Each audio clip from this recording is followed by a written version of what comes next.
திவாகரை எந்த அளவுக்கு சர்க்காசமாக கலாய்க்க முடியுமோ அந்த அளவுக்கு பிரியங்கா போட்டு கலாச்சிக்கிட்டே இருந்தாங்க. அடுத்து உங்க ஸ்டிக்கர் தான். ஆனால் நாங்கள் பிச்சு போட்டுருவோம். அந்த ஜிம்மு வாசல்லாம் பார்த்தீங்கன்னா நீங்கள் இப்படி நிற்கிறது தான். அப்புறம் எல்லாத்தையுமே அவங்க வந்து கலாச்சாங்க. திவாகர் அதை எப்படி எடுத்துப்பாருன்னு நினச்சா தான் எனக்கு பயமாக இருக்குது. என்னென்னா பாத்தியாமா நம்மளாம் வெளில பெரிய ஃபேமஸ் ஆகிட்டோமா, தர்பூசணிலாம் பேர் விட்டுருக்காங்களா அப்படின்னு நினச்சிட்டாருன்னு வச்சுங்க. ஐயோ ஒன்றுமே பண்ண முடியாது. ஏன்னா அப்படி நினைக்கக்கூடிய ஆள் தான் அவர்.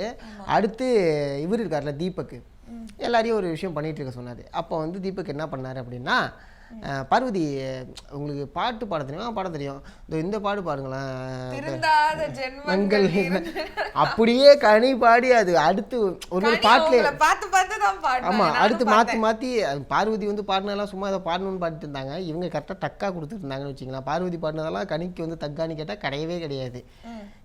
கனி மட்டும் இல்லை, அங்கே இருக்க எல்லாருமே அசால்ட்டு பண்ணாங்க. பட் ஒரு விஷயம் வந்து நம்மளுக்கு தெரிஞ்சுது, இங்கே இருக்க எல்லாருமே ஒருத்தவங்களை எதிர்க்கிறாங்க. அது பார்வதி எதுக்கு இதை டம்மி பண்ணாங்க அந்த ரோல் கொடுத்துன்னு எனக்கு தெரியல. பார்வதியை கொடுத்துருக்க மாட்டாங்க, ஏன்னா பார்வதி தானே கண்டென்ட். பார்வதியை கொடுத்துருந்தா உண்மையாவே இந்த வாரம் செமையா இருந்திருக்கும். ஏன் தெரியுமா? சும்மா யோசிச்சு பாருங்களேன், போயிருக்கோம்.